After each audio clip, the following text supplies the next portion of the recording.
Madame, partez immédiatement. Ne dites rien à personne. C'est ce que le technicien informatique m'a murmuré ce matin-là, les mains tremblantes, après avoir ouvert l'ordinateur portable de mon mari. Mon sang s'est glacé. Mais pourquoi? Il a tourné l'écran vers moi, le visage livide. J'ai vu des dossiers, des noms étranges, des dates. Et puis, mes jambes ont cédé sous mon propre poids. Je m'appelle Soraya Dufour. J'ai 61 ans. Et ce matin du 23 avril 2024, dans cette petite boutique informatique du 6e arrondissement, j'ai compris que ma vie entière n'était qu'un mensonge soigneusement orchestré. 3 jours plus tôt, tout semblait normal. Thierry, mon mari depuis 37 ans, m'avait demandé un service anodin. « Chérie, tu peux déposer mon laptop chez le réparateur? Il rame depuis quelques jours. Prends celui du boulevard Haussmann. Ils sont efficaces. » Il m'avait embrassé sur le front, comme d'habitude. Costume gris anthracite, eau de Cologne discrète, attaché-case en cuir. Thierry était directeur commercial dans une entreprise pharmaceutique. Un homme posé, prévisible, rassurant. Nous vivions dans un appartement lumineux près du parc Monceau. 3 chambres, parquet en chêne, bibliothèque murale remplie de livres que personne ne lisait plus. Nos 2 fils étaient repartis depuis longtemps, l'un à Lyon, l'autre au Canada. C'était juste nous 2, maintenant. Juste nous 2 et 37 années de mariage. Ou du moins, c'est ce que je croyais. Ce matin-là, j'ai pris le métro jusqu'au boulevard Haussmann. Le laptop de Thierry pesait lourd dans mon sac en cuir. Je me souviens du poids, je me souviens de tout.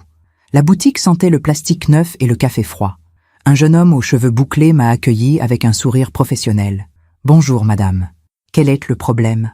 Mon mari dit que l'ordinateur est lent. Il a besoin d'une révision, je suppose. « Pas de souci. Laissez-le-moi. Je regarde ça tout de suite. Vous avez le mot de passe ?» Je lui ai donné. Thierry utilisait toujours le même. Notre date de mariage. 18-0-6427. J'ai attendu sur une chaise en plastique près de la vitrine. Dehors, Paris vivait sa vie habituelle. Passants pressés, klaxons, pigeons sur les rebords. 15 minutes plus tard, le technicien est revenu. Mais son visage avait changé. Il s'est approché de moi lentement, comme si chaque pas lui coûtait. Il a jeté un coup d'œil vers la porte, puis vers son collègue au fond de la boutique. « Madame, vous êtes sa femme, c'est ça ?»« Oui. Pourquoi? Il y a un problème avec l'ordinateur ?»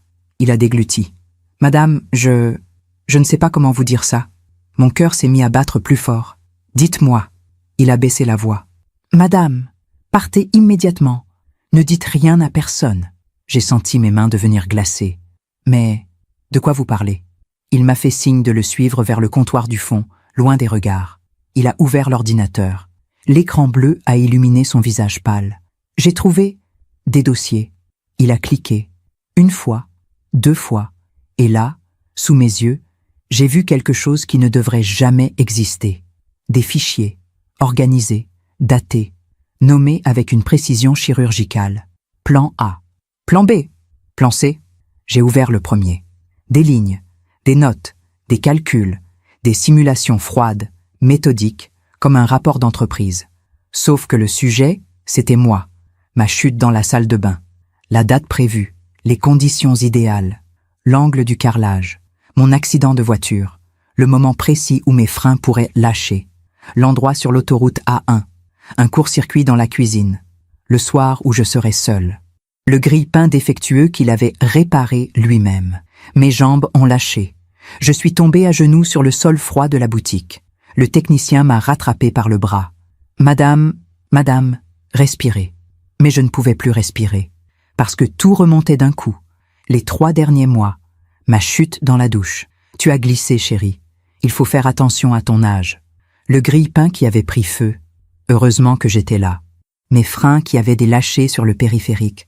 Ces vieilles voitures, il faut la changer. 3 accidents. 3 fois où Thierry était arrivé juste à temps. Juste assez inquiet. Juste assez attentionné. Et maintenant, je comprenais pourquoi. Le technicien a ouvert un autre dossier. Des messages, des conversations, une femme, des photos. Mon amour, encore 2 mois, et elle ne sera plus un problème. La maison sera à nous. Tout sera à nous. Patience, ma belle. Bientôt, nous serons libres. Thierry, mon Thierry, l'homme qui m'embrassait le front chaque matin, l'homme qui disait « je t'aime » avant de dormir, l'homme avec qui j'avais élevé 2 enfants. Cet homme voulait me tuer. Je ne sais pas combien de temps je suis restée là, à genoux, dans cette boutique qui sentait le plastique et le café froid. Le technicien m'a aidé à me relever. Il m'a apporté un verre d'eau. Ses mains tremblaient autant que les miennes. « Madame, vous devez partir. Maintenant. Et ne lui dites rien. Rien du tout. Mais Écoutez-moi. S'il sait que vous savez, il va paniquer. Et un homme paniqué est dangereux. Prenez le temps de réfléchir. Mettez-vous en sécurité. Ensuite, vous agirez. » Il a fermé l'ordinateur. Il me l'a rendu. Je n'ai rien vu. Vous non plus. Compris? J'ai hoché la tête, incapable de parler. Je suis sorti de la boutique comme un fantôme. Dehors, Paris continuait de vivre. Les gens riaient. Les terrasses étaient pleines. Le soleil brillait sur les toits gris. Mais moi, je venais de mourir. Ou plutôt, je venais de comprendre que j'aurais dû mourir. Parfois, on partage sa vie avec quelqu'un pendant des décennies, et on réalise qu'on ne l'a jamais vraiment connu. Et vous, avez-vous déjà senti que quelque chose ne tournait pas rond, même si tout semblait parfait en surface? Racontez-moi dans les commentaires. J'aimerais savoir que je ne suis pas seule.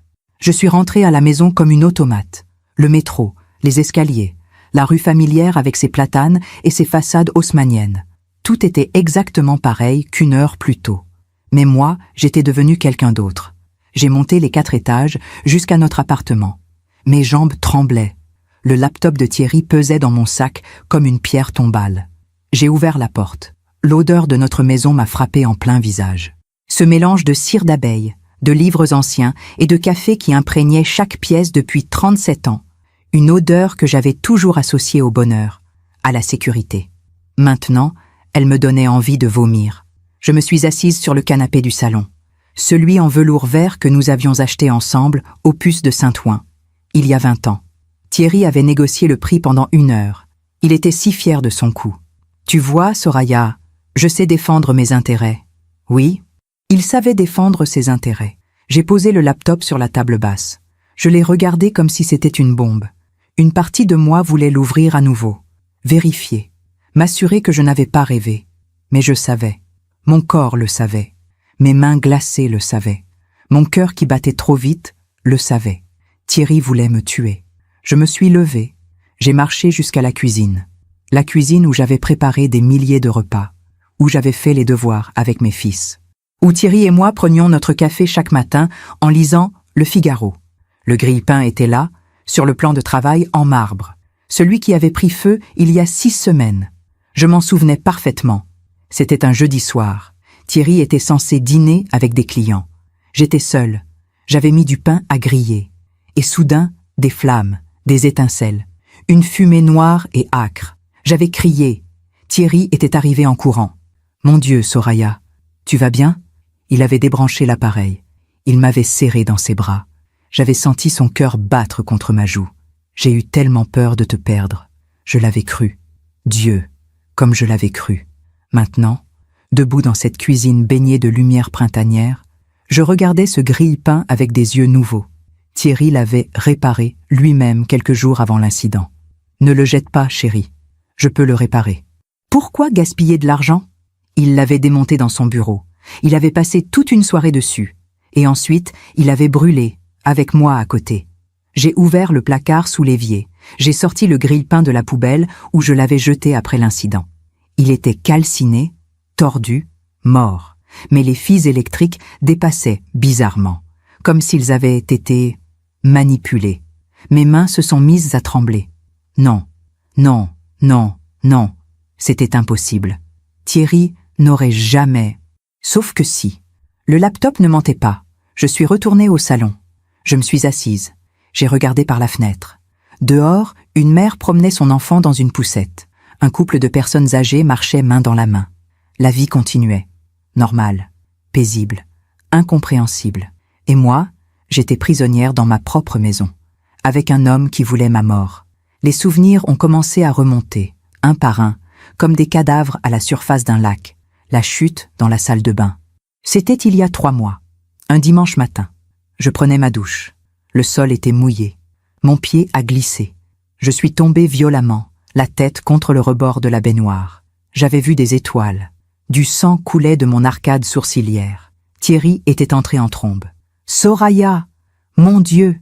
Il m'avait relevé, porté jusqu'au lit, soigné ma plaie avec une douceur infinie. « Tu as eu de la chance. Ça aurait pu être bien pire. À notre âge, une chute comme ça. » Il avait secoué la tête, les larmes aux yeux. « Je ne supporterai pas de te perdre. » J'avais posé ma main sur la sienne. « Je suis là, je ne vais nulle part. » Mais maintenant, assise sur ce canapé vert, je me souvenais d'un détail. Un tout petit détail que j'avais ignoré sur le moment. Thierry avait nettoyé la salle de bain la veille de ma chute. Je vais mettre un nouveau produit sur le carrelage, pour qu'il brille.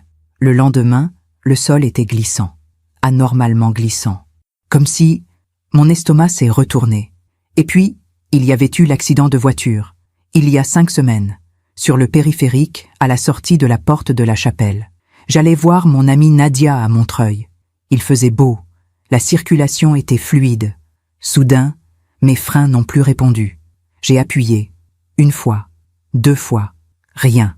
La voiture accélérait, un camion devant moi, des klaxons, mon cœur qui explosait dans ma poitrine. J'ai tiré le frein à main de toutes mes forces. La voiture a dérapé. Elle s'est arrêtée à quelques centimètres du camion. J'ai cru mourir. Quand je suis rentrée, tremblante, le visage en larmes, Thierry m'a serré contre lui pendant de longues minutes. Mon amour, tu es en vie. C'est tout ce qui compte. Il avait appelé le garagiste. La voiture avait été remorquée. Problème de liquide de frein, avait dit le mécanicien. Vous avez eu de la chance, madame. Thierry avait insisté pour que je ne conduise plus cette voiture. On va t'en acheter une nouvelle, une plus sûre, plus moderne. Mais nous n'avions jamais acheté de nouvelle voiture, parce que, bien sûr, il n'en avait jamais eu l'intention.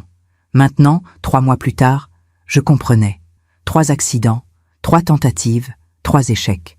Et Thierry était toujours là, patient, attentionné, aimant, en train de préparer le plan D. Mon téléphone a vibré dans ma poche. Un message de Thierry. « Chérie, tu es bien arrivée chez le réparateur? Tout va bien ?» Mes doigts ont tremblé au-dessus du clavier. J'ai tapé, effacé, retapé. Finalement, j'ai écrit « Oui, tout va bien, il le garde quelques jours. » La réponse est arrivée immédiatement. Parfait. Je rentre vers 19h. Je t'emmène dîner au Relais Plaza pour fêter nos 37 ans et 4 mois de mariage. Le Relais Plaza, notre restaurant préféré. Celui où il m'avait demandé en mariage. Celui où nous fêtions chaque anniversaire depuis 3 décennies. J'ai regardé ce petit cœur rouge sur l'écran. Et j'ai eu envie de vomir. Comment fait-on pour dîner avec quelqu'un qui veut vous tuer? Comment fait-on pour sourire? Pour parler de la pluie et du beau temps? Pour découper sa viande? Pour boire son vin? Alors qu'on sait?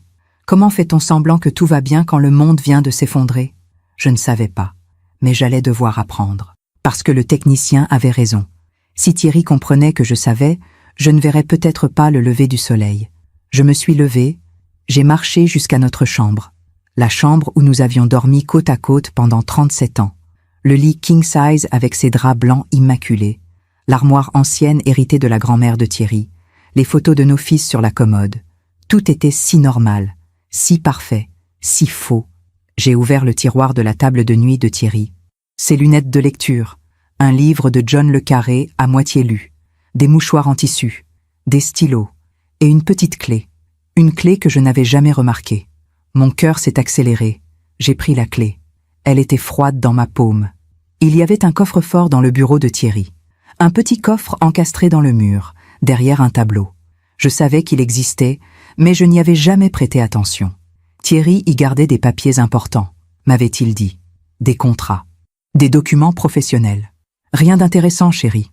J'ai regardé la clé, puis j'ai regardé la porte du bureau. Non, je ne pouvais pas. Pas maintenant. Pas encore. J'ai remis la clé dans le tiroir. J'ai refermé. Mes mains tremblaient. Je suis retournée au salon. Je me suis assise. J'ai attendu. Les heures ont passé. À 18h45, j'ai entendu la clé dans la serrure. « Chérie, je suis rentrée. » La voix de Thierry. Chaude, familière, mortelle. J'ai pris une grande inspiration. J'ai effacé toute émotion de mon visage. Et je me suis levée pour accueillir l'homme qui voulait ma mort. Il est entré dans le salon, souriant, ses clés à la main. Il portait son costume gris, celui que je lui avais offert pour ses 63 ans. Il avait l'air fatigué, mais heureux de me voir. Alors, ce réparateur? Ma voix est sortie, étrangement calme. Il le garde 3 jours. Un problème de disque dur. Thierry a hoché la tête. Tant pis. J'utiliserai celui du bureau. Il s'est approché. Il m'a embrassé sur le front. Ses lèvres étaient tièdes, douces, comme toujours. J'ai senti mon estomac se contracter. Alors, prête pour notre dîner? J'ai souri. Un sourire qui m'a coûté toute mon énergie. Oui, laisse-moi juste me changer. Prends ton temps. J'ai réservé pour 20h30. Je suis allée dans la chambre. J'ai fermé la porte. Je me suis appuyée contre le mur. Mes jambes tremblaient. Mon cœur battait si fort que j'avais peur qu'il l'entende. Comment allais-je faire? Comment allais-je survivre à ce dîner? Je me suis regardée dans le miroir. Soraya Dufour, 61 ans. Cheveux bruns coupés au carré, quelques fils argentés aux tempes, yeux noisettes, rides d'expression autour de la bouche. Un visage ordinaire, une femme ordinaire. Sauf que maintenant, je n'étais plus ordinaire. J'étais une femme qui savait. Et savoir, c'était le plus dangereux des pouvoirs. J'ai enfilé une robe bleu marine, celle que Thierry aimait bien. Elle te va si bien, tu es si élégante. J'ai mis mes boucles d'oreilles en perles, du rouge à lèvres discret, du parfum. Je me suis préparée comme on se prépare pour la guerre, parce que c'était une guerre silencieuse, invisible, où le moindre faux pas pouvait me coûter la vie. Nous avons pris un taxi jusqu'au Relais Plaza. Thierry m'a tenu la main pendant tout le trajet. Son pouce caressait doucement ma paume. Un geste qu'il faisait depuis toujours. Un geste qui, aujourd'hui, me glaçait le sang. Le restaurant était magnifique, comme toujours. Lustres en cristal, banquettes en cuir, serveurs en veste blanche. L'élégance parisienne dans toute sa splendeur. Notre table habituelle nous attendait. Près de la fenêtre, avec vue sur l'avenue Montaigne. Thierry a commandé du champagne. Pour célébrer. Célébrer quoi? Notre mariage? Ou ma mort prochaine? Les bulles pétillaient dans ma coupe. Je les ai regardées remonter à la surface, encore et encore, inlassablement, comme les mensonges qui remontaient maintenant à ma conscience. Thierry a levé son verre. À nous, à notre amour, à tous ces années ensemble, et à toutes celles qui viennent. J'ai levé mon verre, j'ai bu. Le champagne était froid, acide, parfait. Et je me suis demandé si c'était la dernière fois que je goûtais quelque chose d'aussi beau. Pendant le dîner, Thierry a parlé de son travail, des nouveaux contrats, des voyages prévus, de ses collègues. Il était charmant, comme toujours, drôle, attentionné. Il a commandé pour moi le bar grillé aux légumes, mon plat préféré. « Tu n'as presque rien mangé, chérie, ça va ?» J'ai souri. « Je suis juste un peu fatiguée. Repose-toi demain, tu travailles trop à la maison. » Il a posé sa main sur la mienne. « Tu es le pilier de ma vie, Soraya. Tu le sais, n'est-ce pas ?» J'ai regardé ses yeux bleus, ces yeux que j'avais aimés pendant 37 ans. Et j'ai vu un étranger. Pendant que je vous raconte tout cela, je me demande d'où vous m'écoutez en ce moment. Écrivez le nom de votre ville dans les commentaires. J'aimerais savoir où mes mots vous trouvent. Nous sommes rentrés vers 23h. Thierry était de bonne humeur. Il sifflotait dans l'ascenseur. C'était une belle soirée. Oui, je t'aime, Soraya. Moi aussi. Les mots sont sortis automatiquement, comme un réflexe, comme un mensonge. Dans la chambre, Thierry s'est déshabillé. Il s'est glissé sous les draps. « Tu viens ?»« Dans 1 minute. Je vais juste boire un verre d'eau. » Je suis allée à la cuisine. J'ai rempli un verre. J'ai bu lentement, debout devant la fenêtre. Paris scintillait dans la nuit. Des millions de lumières, des millions de vies, des millions de secrets. Et moi, au milieu de tout ça, avec le plus mortel des secrets. Quand je suis revenue dans la chambre, Thierry dormait déjà.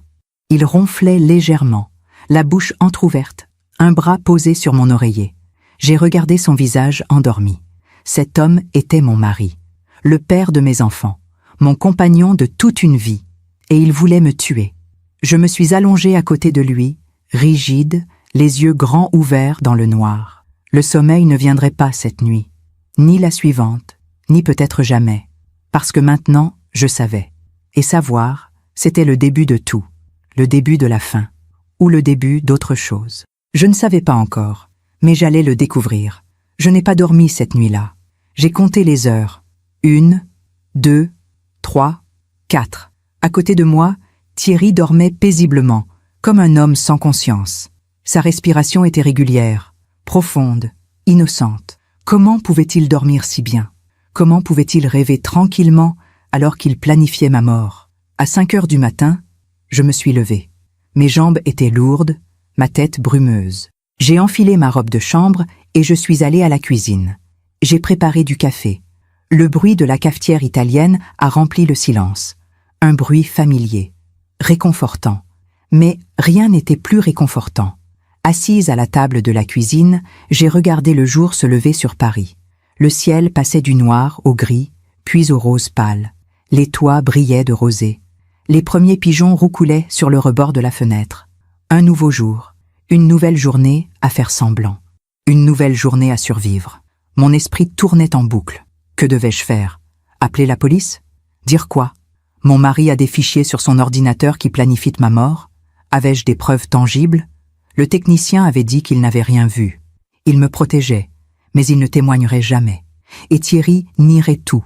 Bien sûr qu'il nierait. Ma femme est fatiguée. Elle imagine des choses. À son âge, vous savez, on me prendrait pour une folle. Ou pire, on préviendrait Thierry. Et alors, il accélérerait ses plans. Partir, fuir, aller où? Chez mes fils, chez mes amis? Thierry me retrouverait. Il était intelligent, méthodique, patient. Et puis, partir, c'était tout abandonner. Notre appartement, mes économies, ma vie entière, 37 ans de mariage, 37 ans de souvenirs, de construction commune. Tout ça pourquoi? Pour lui laisser gagner? Non, non, je ne partirai pas comme une voleuse. Mais alors, quoi? Rester? Attendre? Jouer le jeu? Le temps que je trouve une solution? C'était la seule option, la plus dangereuse, mais la seule qui me laissait une chance de reprendre le contrôle. J'ai entendu des pas dans le couloir. Thierry est entré dans la cuisine, encore en pyjama, les cheveux en désordre. « Tu es déjà réveillé ?» J'ai souri. Ce sourire que j'avais perfectionné la veille. Je n'arrivais pas à dormir. Il s'est approché. Il m'a embrassé sur la tempe. « Tu devrais te reposer plus, chérie. Tu as l'air épuisée. » Bien sûr que j'avais l'air épuisée. Je venais de découvrir que mon mari voulait me tuer.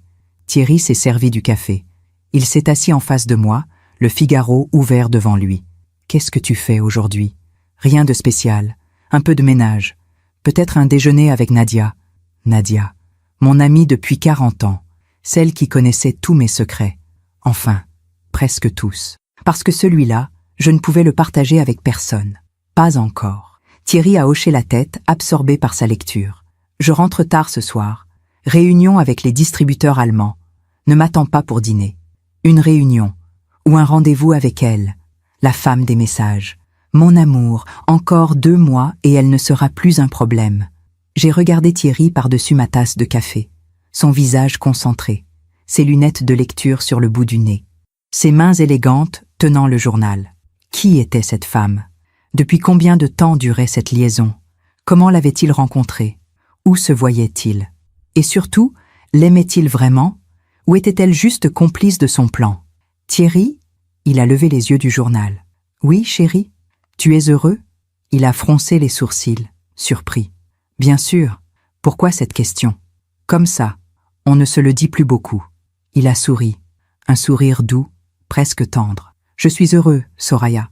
Très heureux. Menteur, menteur, menteur, menteur. Et toi? Tu es heureuse? La question m'a prise de court. Est-ce que j'étais heureuse?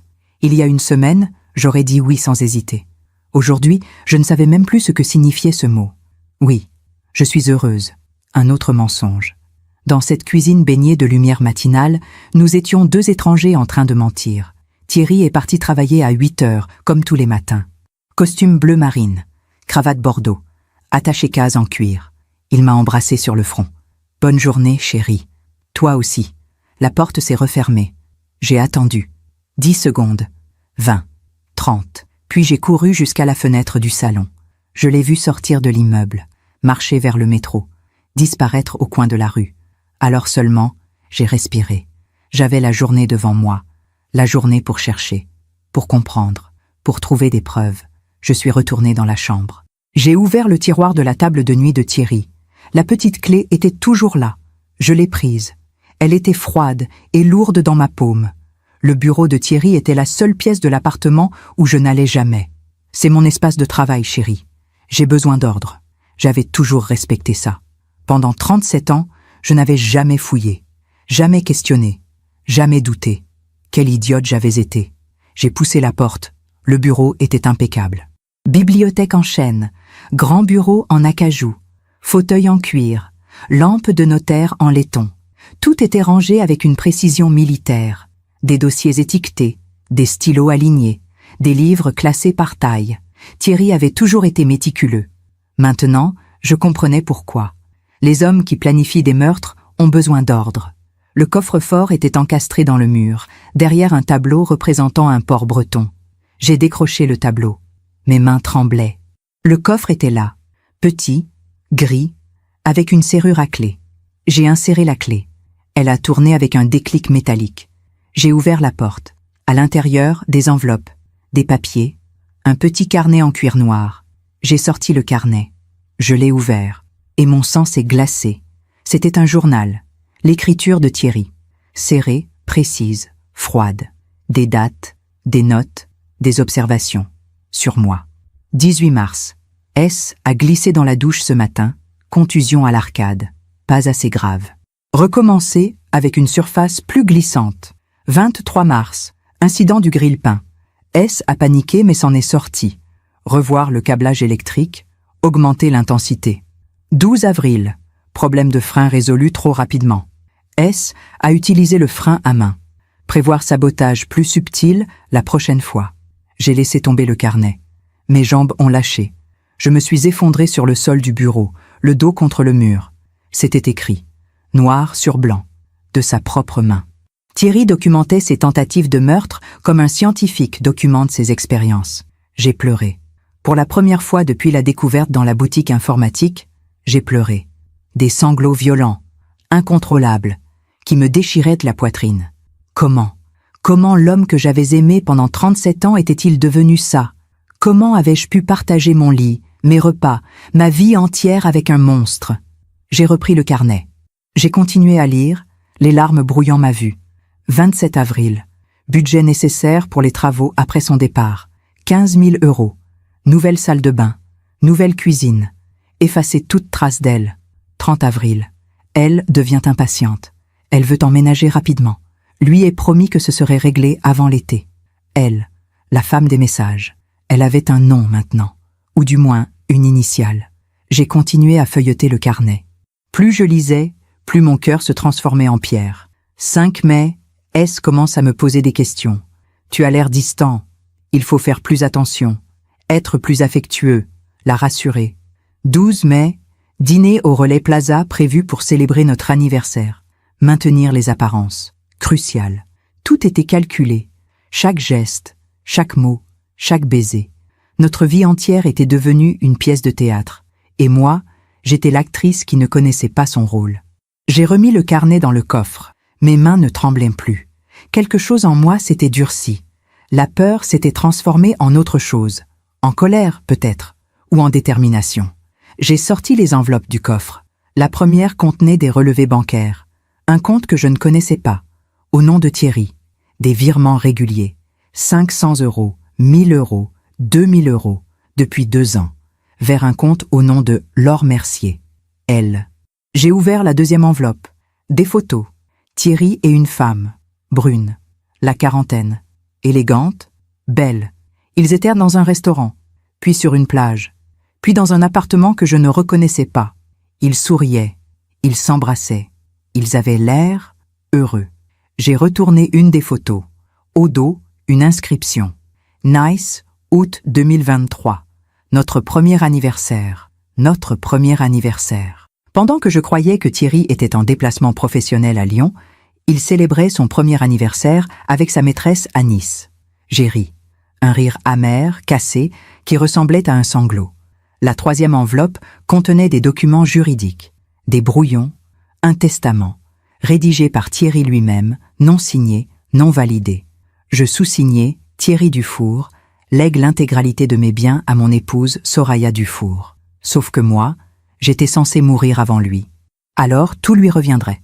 L'appartement, les économies, les assurances-vie, tout. Et en dessous, un autre document, un projet de vente de notre appartement. À qui? À Laure Mercier, pour 1 € symbolique. Transaction entre époux séparés de biens. Il avait tout prévu. Ma mort, son héritage, la vente à sa maîtresse, leur nouvelle vie ensemble, dans mon appartement, dans mon lit, avec mon argent. J'ai remis tous les documents dans le coffre, j'ai refermé la porte, j'ai tourné la clé. J'ai raccroché le tableau, j'ai quitté le bureau. Dans le couloir, je me suis arrêtée devant le miroir ancien que nous avions acheté aux puces. Je me suis regardée. Soraya Dufour, 61 ans. Mais ce n'était plus la même femme qui s'était regardée hier matin. Cette femme-là avait les yeux secs. Cette femme-là avait la mâchoire serrée. Cette femme-là avait compris quelque chose de fondamental. Si je voulais survivre, je devais devenir aussi froide que lui, aussi calculatrice, aussi patiente. Je devais jouer son jeu, mieux que lui. J'ai pris mon téléphone. J'ai appelé Nadia. « Allô ? Nadia, c'est moi. Tu es libre pour déjeuner ? » « Bien sûr, ma chérie. Tout va bien ? » ?»« Oui. Enfin, non. Il faut qu'on parle. Viens. Je t'attends. » Nadia habitait un petit appartement dans le Marais, plein de livres, de plantes, de couleurs. Elle vivait seule depuis son divorce, 10 ans plus tôt. « Le meilleur choix de ma vie », disait-elle toujours. Quand je suis arrivée, elle a tout de suite vu que quelque chose n'allait pas. « Soraya, mon Dieu, qu'est-ce qui s'est passé ?» Je me suis assise sur son canapé en velours rouge, et j'ai tout raconté. Le laptop, le technicien, les fichiers, le journal, les photos, les documents, tout. Nadia m'a écoutée sans m'interrompre. Son visage passait de la surprise à l'horreur, puis à la colère. Quand j'ai fini, elle s'est levée. Elle a fait les 100 pas dans son petit salon. Cet enfoiré. Cet enfoiré. Nadia, non, Soraya, c'est un criminel. Tu te rends compte ? Un criminel. Je sais. Il faut aller à la police. Maintenant. J'ai secoué la tête. Je n'ai pas de preuves tangibles. Le laptop est toujours chez le réparateur. Le carnet et les documents sont dans son coffre. Si je vais à la police sans preuves solides, Thierry va tout nier. Et alors, il va accélérer ses plans. Exactement. Nadia s'est rassise. Elle m'a pris les mains. Alors qu'est-ce que tu vas faire ? Je ne sais pas encore. Mais je ne peux pas partir. Je ne peux pas fuir. Tout ce que j'ai est dans cet appartement. Mes économies, ma vie. Ta vie vaut plus que de l'argent, Soraya. Je sais. Mais je ne vais pas lui laisser gagner. Je ne vais pas lui donner cette satisfaction. Nadia a hoché la tête lentement. D'accord. Alors on va être intelligente. On va trouver un plan. Nous avons parlé pendant des heures. Nadia, avec son esprit juridique aiguisé, elle avait été avocate avant sa retraite, a commencé à élaborer une stratégie. Première chose, rassembler des preuves. Tu dois photographier tout ce qu'il y a dans ce coffre. Le carnet, les photos, les documents, tout. D'accord. Deuxième chose, ne jamais te retrouver seul avec lui dans des situations dangereuses. Pas de bain quand il est à la maison, pas de voiture, pas de cuisine électrique sans témoin. D'accord. Troisième chose, documenter tout. Chaque comportement étrange, chaque absence inexpliquée. Tout. D'accord. Et quatrième chose, Nadia m'a regardé droit dans les yeux. Tu dois être prête à le confronter. Mais seulement quand tu auras toutes les cartes en main. Pas avant. J'ai acquiescé. Je serai prête. Je suis rentrée chez moi en milieu d'après-midi. L'appartement était vide, silencieux, comme un mausolée. Je suis allée dans le bureau. J'ai rouvert le coffre. Avec mon téléphone, j'ai photographié chaque page du carnet, chaque photo, chaque document. Mes mains étaient stables. Mon cœur battait calmement. J'étais en mode survie. À 19h, Thierry a envoyé un message. Réunion prolongée. Rentre vers 23h. Ne m'attends pas. Bisous. Bisous. J'ai regardé ce mot sur l'écran et j'ai compris que je ne ressentais plus rien. La femme qui aimait cet homme était morte. À sa place, il y avait quelqu'un d'autre. Quelqu'un de plus fort. Quelqu'un de plus dangereux. J'ai préparé un dîner léger. Une salade. Du fromage. Un verre de vin. J'ai mangé seul, à la table de la cuisine, en regardant les lumières de Paris scintiller dans la nuit. Et j'ai pensé à la suite, à ce que j'allais faire, à comment j'allais reprendre ma vie. Parce que Thierry avait fait une erreur, une seule, mais monumentale. Il avait cru que j'étais faible. Il avait cru que j'étais une victime. Il avait cru qu'il pouvait me tuer sans conséquence. Mais il se trompait. Et bientôt, très bientôt, il allait le découvrir. Je me demande encore si j'ai fait le bon choix en restant. Et vous ? Qu'auriez-vous fait à ma place ? Seriez-vous parti immédiatement ? Ou auriez-vous affronté la situation ? Dites-le moi dans les commentaires. Les jours suivants se sont écoulés dans une étrange normalité. Thierry partait travailler chaque matin. Je préparais le petit déjeuner. Nous échangions des banalités. Il m'embrassait sur le front avant de partir. « Bonne journée, chérie. Toi aussi. » Comme si rien n'avait changé. Sauf que tout avait changé. J'avais commencé à observer Thierry avec des yeux nouveaux. Chaque geste, chaque mot, chaque silence. Je notais tout dans un petit carnet que je cachais au fond de mon armoire, derrière mes pulls d'hiver. 28 mai. Thierry rentre à 23h15. Dit qu'il était avec les distributeurs allemands. Aucune odeur d'alcool, pas de fatigue dans la voix. Mention sur son costume. À 29 mai. Téléphone qui vibre pendant le dîner. Il s'excuse et va dans le bureau. Reste 15 minutes, revient souriant. 30 mai. Trouve un reçu de restaurant dans la poche de sa veste. Le Pré Catelan. 290 €. Date. 26 mai. Il m'avait dit qu'il travaillait tard ce soir-là. Chaque découverte était un coup de poignard. Mais je ne pleurais plus. La douleur s'était transformée en quelque chose de glacé, de précis. J'étais devenue une détective de ma propre vie. Un matin, pendant que Thierry était sous la douche, j'ai pris son téléphone. Son mot de passe était facile. Notre date de mariage. Évidemment. Même pour tromper, même pour tuer, il manquait d'imagination. J'ai ouvert ses messages. Il y en avait des centaines, avec un contact enregistré sous le nom Laurent Bureau. Laurent. Un prénom masculin. Un nom banal. Mais je savais que c'était elle. Laure. J'ai fait défiler les messages, le cœur battant, consciente que Thierry pouvait sortir de la salle de bain à tout moment. Mon amour, j'ai hâte de te voir ce soir. Moi aussi, ma belle. 20h, comme d'habitude? Oui, j'ai acheté la lingerie que tu aimes. Tu me rends fou.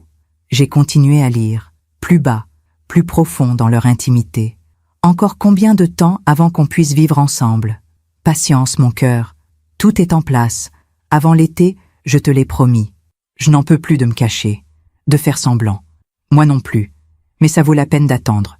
Imagine, l'appartement, les économies, la liberté, tout ça pour nous. Et elle ne se doute de rien. L'eau de la douche s'est arrêtée. J'ai refermé le téléphone. Je l'ai reposé exactement où il était. J'ai quitté la chambre. Dans le couloir, j'ai dû m'appuyer contre le mur. Ma respiration était courte, saccadée. Elle ne se doute de rien, comme il se trompait. Pendant le petit déjeuner, j'ai observé Thierry boire son café, lire son journal, croquer dans sa tartine. Il avait l'air détendu, satisfait. Un homme sans tourment, un homme sans conscience. « Qu'est-ce que tu fais aujourd'hui » m'a-t-il demandé sans lever les yeux de son journal. Course, coiffeur, rien d'extraordinaire. Parfait. Moi, je rentre tard. Encore cette fichue réunion avec les Allemands. Mensonge. Il allait voir Laure. Thierry? Comment s'appelle ton contact chez les distributeurs allemands? Il a levé les yeux, légèrement surpris. Pourquoi? Comme ça. Tu en parles tellement. J'aimerais mettre un nom sur un visage. Un silence. Imperceptible. Mais j'ai vu. Klaus Hoffmann. Et son assistant? Dieter quelque chose. Il ne savait pas. Parce qu'il n'y avait pas de Klaus, pas de Dieter, pas de distributeurs allemands. Il y avait juste Laure. D'accord, ai-je dit avec un sourire. J'étais curieuse.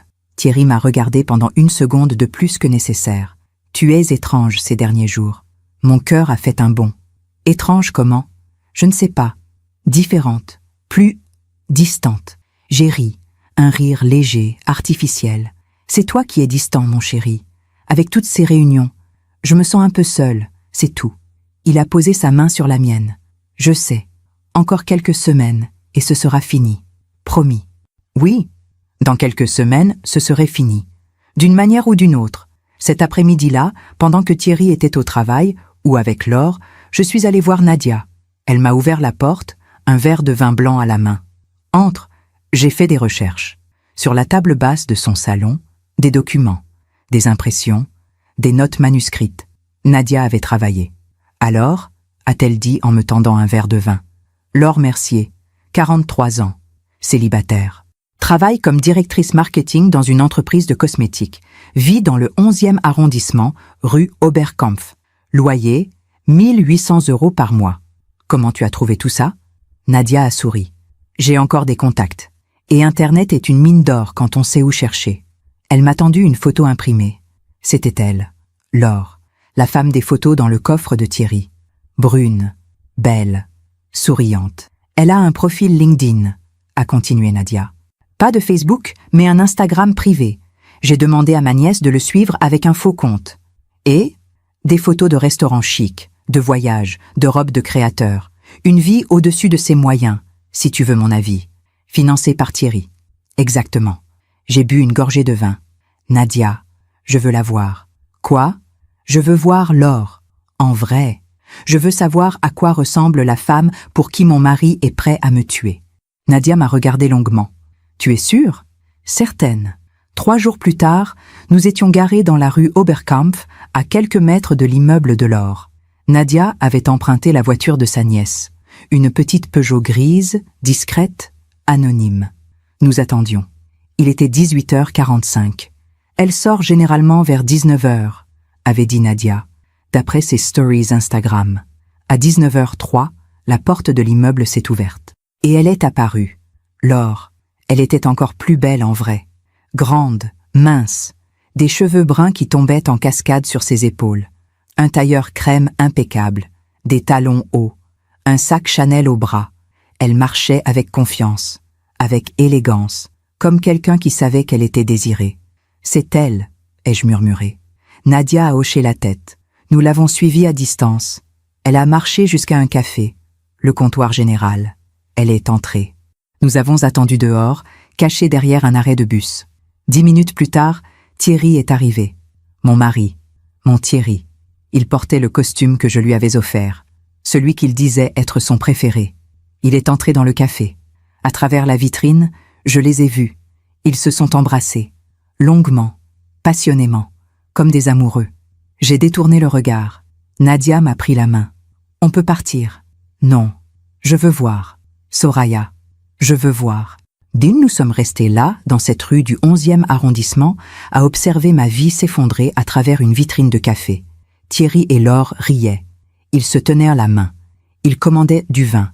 Ils se regardaient comme si personne d'autre n'existait. Comme si je n'existais pas.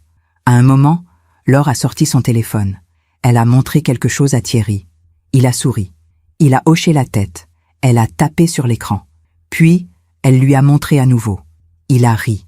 Il l'a embrassé. Qu'est-ce qu'il regardait? Des plans de rénovation de mon appartement?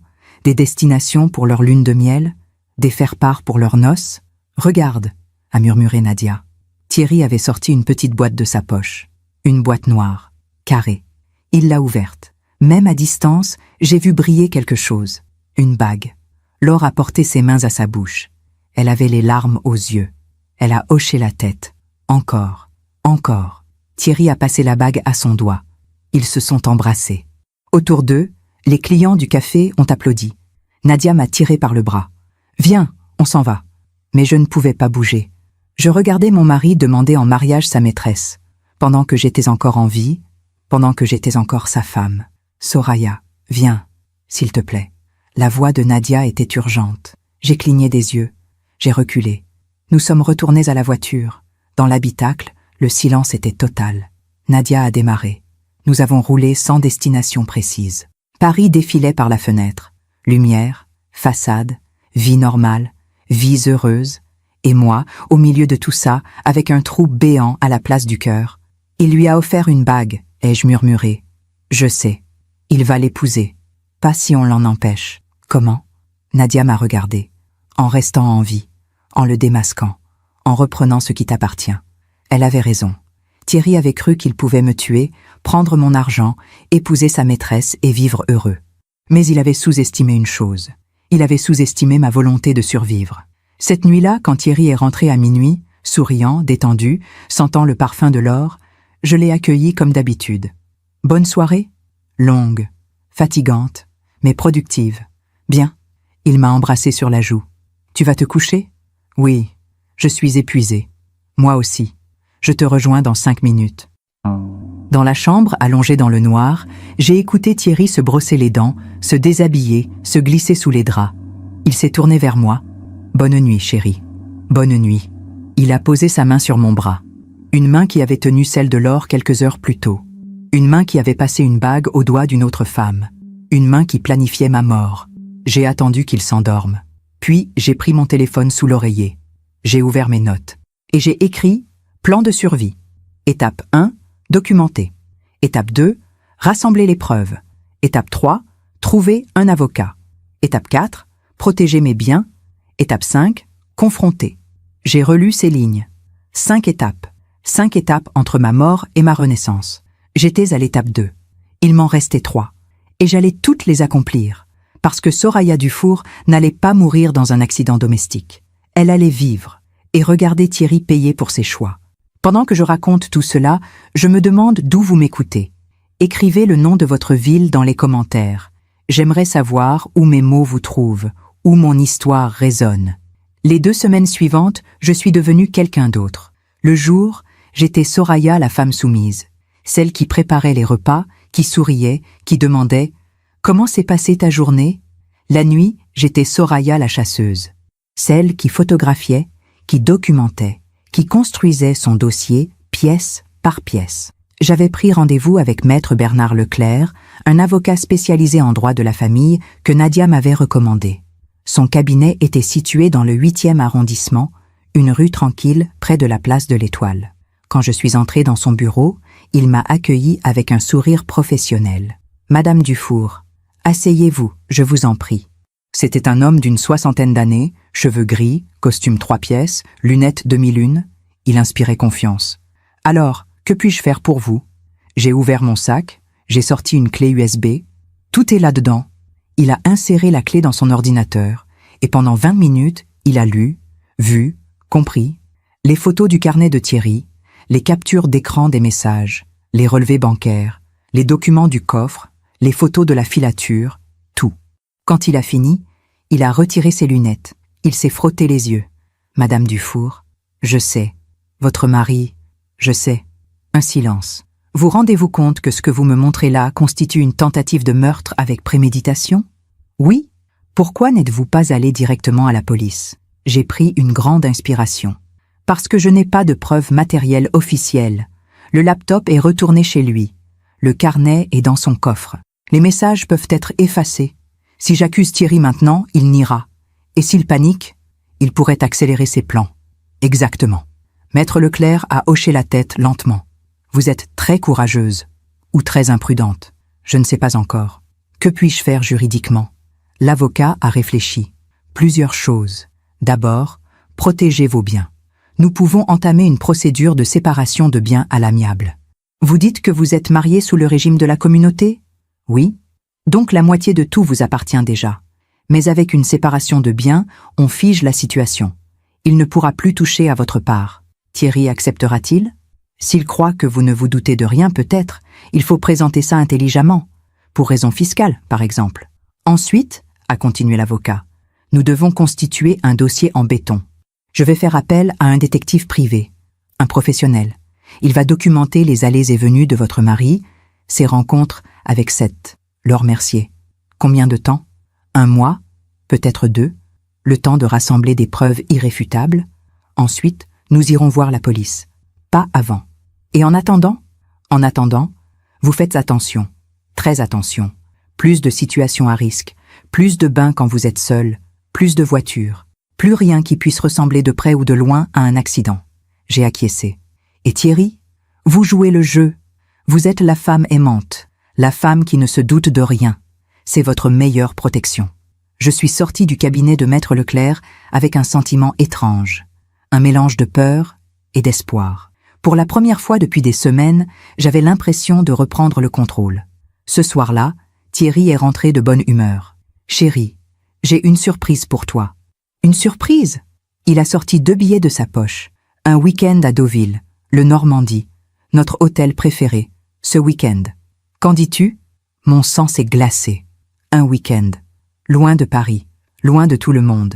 C'est très gentil, mais... Mais quoi ? On ne s'est pas échappé depuis des mois. Ça nous fera du bien. La mer, les promenades, rien que nous deux. Rien que nous deux. Dans un hôtel isolé, loin de tout témoin. Thierry, j'aimerais beaucoup, mais j'ai promis à Nadia de l'aider ce week-end. Elle déménage des cartons de sa cave. Un mensonge, mais crédible. Thierry a froncé les sourcils. Nadia peut trouver quelqu'un d'autre, non ? Elle compte sur moi. Je ne peux pas lui faire faux bond. Le visage de Thierry s'est durci. 1 seconde.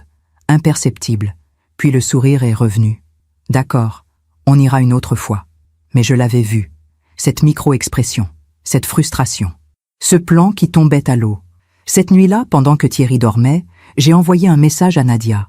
Si Thierry te demande, on a prévu de ranger ta cave ce week-end. S'il te plaît, confirme. La réponse est arrivée immédiatement. Compris. Tu vas bien? Oui. Il voulait m'emmener à Deauville, seul avec lui. Mon Dieu, tu as bien fait de refuser. Je sais. Les jours passaient. Le détective privé engagé par Maître Leclerc faisait son travail. Chaque semaine, je recevais un rapport. Photos de Thierry et Laure, date, heure, lieu. Le restaurant Le 5, l'appartement rue Oberkampf, un hôtel discret près de la gare de Lyon. Tout était documenté, horodaté, incontestable. Un matin, pendant le petit déjeuner, Thierry a posé une question anodine. « Au fait, chérie, tu ne trouves pas qu'on devrait passer en séparation de biens ?» Mon cœur a bondi. C'était exactement ce que Maître Leclerc avait suggéré. Mais venant de Thierry, pourquoi? Pour l'optimisation fiscale. J'en ai parlé avec notre comptable. On pourrait économiser pas mal d'impôts. Ah bon? Oui. Ce serait juste un changement de régime matrimonial. Rien de grave. Qu'en penses-tu? Je l'ai regardé droit dans les yeux. Si tu penses que c'est mieux pour nous, d'accord. Parfait. Je m'occupe de la paperasse. Il a souri. Satisfait. Mais moi, je comprenais. Il voulait protéger ses arrières. Si je mourais maintenant, avec une séparation de biens, il hériterait quand même de ma part. Mais juridiquement, ce serait plus propre, plus difficile à contester. J'ai appelé Maître Leclerc dès que Thierry est parti. Il me propose exactement ce que vous aviez suggéré. C'est bon signe. Il croit que vous ne savez rien. Acceptez, mais faites-moi lire tous les documents avant de signer quoi que ce soit. D'accord, Madame Dufour? Oui? Vous vous en sortez admirablement. Tenez bon, on y est presque. Mais presque, dans ma situation, c'était encore trop loin. Parce que chaque jour qui passait était un jour où Thierry pouvait agir. Un jour où je pouvais mourir. Un soir, alors que je préparais le dîner, Thierry est entré dans la cuisine. « Soraya? Oui? Tu sembles différente ces derniers temps. Mon estomac s'est contracté. Différente comment? Plus distante, froide même. J'ai posé mon couteau. Je me suis retournée vers lui. Froide? Thierry, tu rentres tous les soirs tard. Tu es constamment au téléphone. Tu es absent même quand tu es là. Et tu me reproches d'être distante. Il a cligné des yeux, surpris. Je travaille beaucoup, c'est tout. Alors peut-être que moi aussi, j'ai besoin d'espace. Un silence, long, tendu. Puis Thierry s'est approché. Il m'a prise dans ses bras. Pardon, tu as raison. Je suis trop pris par le boulot, ça va changer, je te le promets. Il m'a embrassé sur le front. J'ai senti son cœur battre contre ma joue. Un cœur de menteur, un cœur d'assassin. Je t'aime, Soraya. Plus que tout. J'ai fermé les yeux. Moi aussi. Encore un mensonge, mais nécessaire, pour survivre. Cette nuit-là, allongée dans le noir, j'ai pensé à tout ce qui s'était passé. 1 mois et demi plus tôt, j'étais une femme heureuse. Aujourd'hui, j'étais une femme qui jouait sa vie chaque seconde, mais j'étais toujours vivante. Et tant que j'étais vivante, j'avais une chance. Le lendemain, j'ai reçu un appel de Maître Leclerc. « Madame Dufour, je pense que nous avons assez d'éléments. Le détective a fait un travail remarquable. Il est temps de passer à l'action. » Vous voulez dire? Oui, il est temps d'aller voir la police. Mon cœur s'est emballé. Quand? Demain, 10 heures, commissariat du 6e arrondissement. Je vous accompagne. Apportez toutes vos preuves. Les photos, les messages, le carnet, tout. D'accord. Madame Dufour? Oui? Après-demain, votre vie sera différente. Vous êtes prête? J'ai regardé par la fenêtre. Paris sous le soleil de juin. Belle, indifférente, éternelle. Oui, je suis prête. Parfois, on croit connaître quelqu'un. Et puis, un jour, on réalise qu'on a vécu avec un étranger. Avez-vous déjà ressenti cela? Partagez votre expérience dans les commentaires. Parfois, vos histoires donnent du courage à d'autres. Le matin du 15 juin, je me suis réveillée avec une clarté d'esprit absolue. Aujourd'hui, tout allait changer. Thierry dormait encore à côté de moi, paisible, inconscient de ce qui l'attendait. Je me suis levée sans faire de bruit. J'ai préparé mon sac, les photos, les documents, les captures d'écran, le rapport du détective. Tout était là, soigneusement organisé dans une pochette en cuir. Pendant le petit déjeuner, Thierry était de bonne humeur. Qu'est-ce que tu fais aujourd'hui? Déjeuner avec Nadia. Peut-être un peu de shopping. Profites-en. Tu le mérites. Il m'a embrassé sur le front avant de partir. Je t'aime. Moi aussi. Les derniers mensonges. À 9h45, j'ai retrouvé Maître Leclerc devant le commissariat du 6e arrondissement. Il portait un costume sombre, une mallette à la main. Son visage était grave, mais déterminé. « Vous êtes prête ?» J'ai hoché la tête. « Alors, allons-y. » Le commissariat sentait le café froid et le détergent. Des policiers allaient et venaient. Des voix, des téléphones qui sonnaient. Une vie administrative indifférente aux drames individuels. Nous avons été reçus par le capitaine Rousseau, une femme d'une 50aine d'années, aux cheveux courts et au regard perçant. « Maître Leclerc, Madame Dufour, asseyez-vous. » Pendant 2 heures, j'ai raconté. Tout, depuis le début. Le laptop, le technicien, les fichiers, le carnet, les accidents, l'or, les messages, les preuves. Le capitaine Rousseau écoutait, prenait des notes, posait des questions précises. Ces accidents, Madame Dufour, vous avez consulté un médecin après chacun? Oui, j'ai tous les certificats médicaux. Et le grille-pain, vous l'avez conservé? Oui, il est chez moi. Bien, nous allons le faire analyser. Maître Leclerc a sorti les documents, un par un, méthodiquement. Les photos du carnet de Thierry, les relevés bancaires montrant les virements à Laure Mercier, les captures d'écran des messages, le rapport du détective avec photos datées et géolocalisées. Tout était là, une montagne de preuves. Le capitaine Rousseau a examiné chaque document avec attention. Quand elle a fini, elle a retiré ses lunettes. « Madame Dufour, ce que vous me présentez est extrêmement grave. Je sais, votre mari planifiait votre assassinat, de manière méthodique, calculée. J'ai senti mes mains trembler. Oui, nous allons ouvrir une enquête immédiatement. Tentative d'homicide volontaire avec préméditation.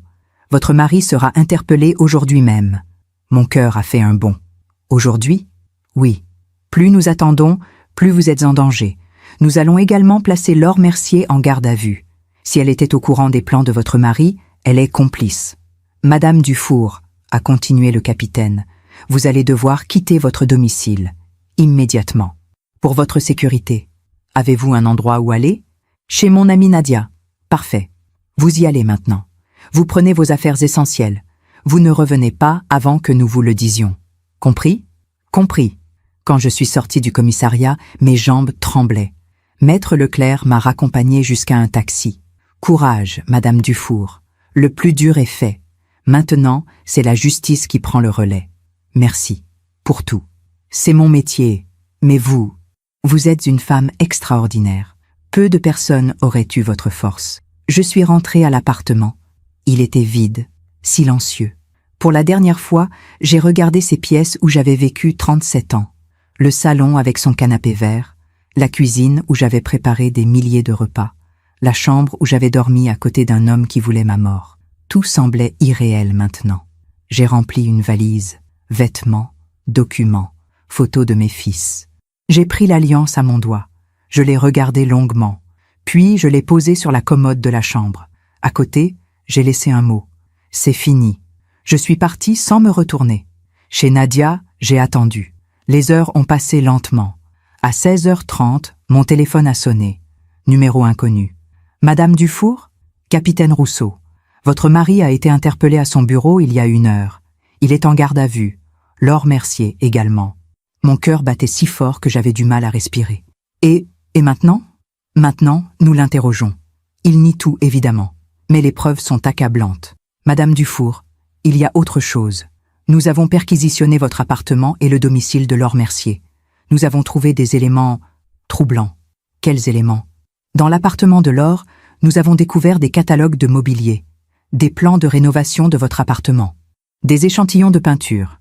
Elle avait déjà prévu de s'installer chez vous. J'ai fermé les yeux. Et dans le bureau de votre mari, nous avons trouvé un autre carnet, plus récent, avec un nouveau plan, daté du 20 juin. Le 20 juin? C'est dans 5 jours.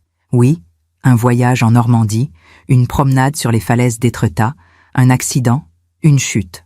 Le week-end à Deauville, celui qu'il avait proposé, celui que j'avais refusé. Madame Dufour, vous avez eu raison de venir nous voir quand vous l'avez fait. Si vous aviez attendu 1 semaine de plus... Elle n'a pas fini sa phrase. Elle n'en avait pas besoin. Le soir, Nadia m'a préparé une tisane. C'est fini, Soraya. Tu es sauvée, je sais. Mais je ne ressentais rien. Ni joie, ni soulagement, ni tristesse. Juste un vide immense. 2 jours plus tard, Maître Leclerc m'a appelé. Thierry a avoué. Partiellement. Il reconnaît la liaison avec Laure Mercier. Il reconnaît avoir manipulé les accidents. Mais il prétend que c'était pour vous faire peur, pas pour vous tuer. Personne ne le croira. Non. Les preuves sont trop claires. Le procureur requiert une mise en examen pour tentative d'homicide volontaire avec préméditation. Il restera en détention préventive. Et Laure, elle nie avoir été au courant des plans de meurtre. Elle dit qu'elle croyait que vous étiez séparés, qu'elle ne savait rien. C'est faux. Les messages prouvent le contraire. Je sais. Le procureur aussi. Elle sera inculpée comme complice. 3 semaines plus tard, j'ai reçu l'autorisation de retourner à l'appartement. Nadia m'a accompagnée. Quand j'ai ouvert la porte, tout était exactement comme je l'avais laissé. Sauf que maintenant, c'était juste un appartement. Plus un foyer. J'ai commencé à ranger les affaires de Thierry. Ses costumes, ses livres, ses mensonges. Dans son bureau, j'ai trouvé une dernière chose. Une lettre, non envoyée, datée du 10 juin, adressée à Laure. Ma belle, encore quelques jours et nous serons libres. J'ai tout planifié. Le 20 juin, nous partons pour la Normandie. Je lui ai dit que c'était une surprise romantique. Elle ne se doutera de rien. Les falaises d'Étretat sont magnifiques en cette saison. Et dangereuses. Un faux pas. Un accident tragique. Personne ne posera de questions. Ensuite, nous pourrons enfin vivre notre vie. L'appartement, l'argent, tout sera à nous. Je t'aime. Bientôt, plus rien ne nous séparera. Thierry. J'ai plié la lettre. Je l'ai rangée avec les autres preuves. Et j'ai compris que je ne connaissais pas l'homme que j'avais épousé. Peut-être ne l'avais-je jamais connu. Les semaines sont devenues des mois. Le procès a eu lieu en novembre. J'ai témoigné. Calmement, factuellement. J'ai raconté les accidents, les découvertes, la peur, la survie. Thierry m'a regardé pendant tout mon témoignage. Ses yeux étaient vides, comme s'il ne me reconnaissait plus, ou peut-être comme si c'était moi qui ne le reconnaissais plus. Le verdict est tombé un mardi de décembre. Thierry Dufour, 15 ans de réclusion criminelle pour tentative d'homicide volontaire avec préméditation. Laure Mercier, 5 ans de prison, dont 2 avec sursis pour complicité. Quand j'ai entendu la sentence, je n'ai rien ressenti, ni satisfaction, ni vengeance. Juste la certitude que justice avait été faite, que le karma avait suivi son cours naturel. 1 an plus tard, j'ai vendu l'appartement. Trop de souvenirs, trop de mensonges, trop de douleurs. J'ai acheté un petit 2 pièces dans le 5e arrondissement. Lumineux, simple, à moi. Mes fils sont venus me rendre visite. Ils ont pleuré. Ils ont dit qu'ils étaient désolés, qu'ils ne savaient pas. Je les ai serrés dans mes bras. Ce n'est pas votre faute. Aujourd'hui, quand je regarde en arrière, je ne regrette rien. Ni d'avoir aimé Thierry pendant 37 ans, ni d'avoir cru en lui, ni d'avoir survécu. Parce que survivre, c'était mon plus grand acte de résistance. Survivre, c'était refuser de devenir la victime qu'il voulait que je sois. Survivre, c'était reprendre ma vie.